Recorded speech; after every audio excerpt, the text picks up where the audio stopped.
आपण मैंने जानी थे एटी सेसु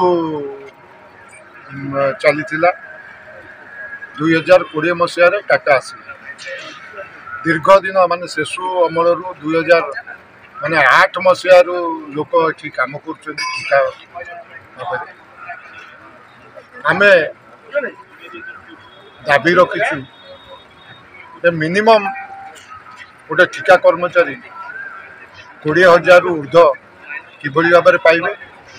एवं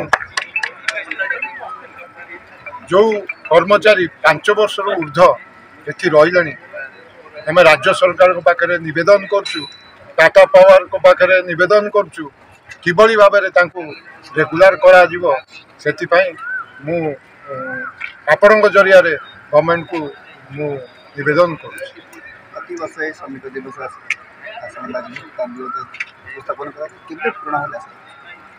वर्ष तो श्रमिक दिवस होची किंतु आमे दाबी रखीचु दाबी किछि किछि पूरण होची मध्य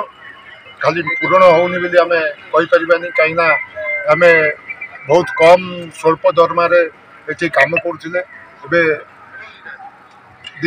4-5 मास पूर्व किसी दरमा वृद्धि होती किंतु आजिकार जो रेट जो माने बढ़ी जाऊँगी माने दर दाम जो वृद्धि होती मिनिमम गोटे लोक कर्मचारी 25,000 कम रे चलवा बहुत कष्टकर। आज आम यही श्रमिक दिवस रे यदि आपण जरिया मु नवेदन कर राज्य सरकार को मिनिमम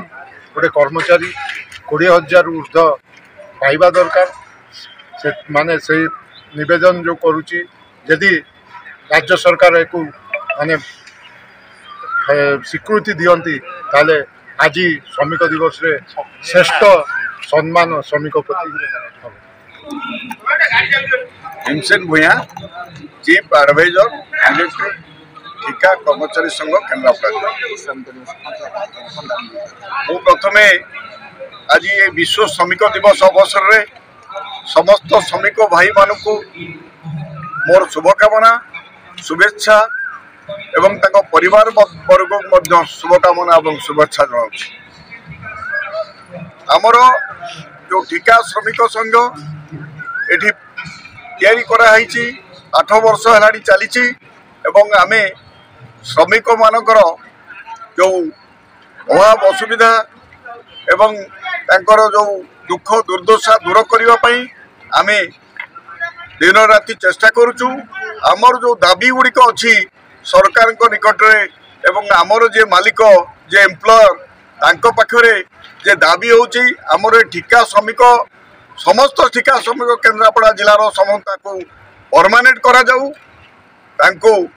तांकर इंश्योरेंस करा जाऊ लाइफ इंश्योरेंस करा जाऊ तांको मेडिकल फैसिलिटी दिया जाऊ तांको ईपीएफ दिया जाऊ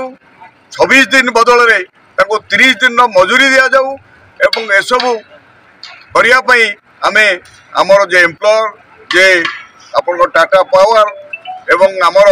जो सरकार को आम अनुरोध करुचु दृष्टि आकर्षण करुचु यदि ये सब पूर्ण न हुए आगामी दिन में श्रमिक हाथ में जो पावर अच्छी सत्याग्रह आंदोलन एवं लड़ई आम दरकार पड़े राजरास्ता को ओह्लैबू।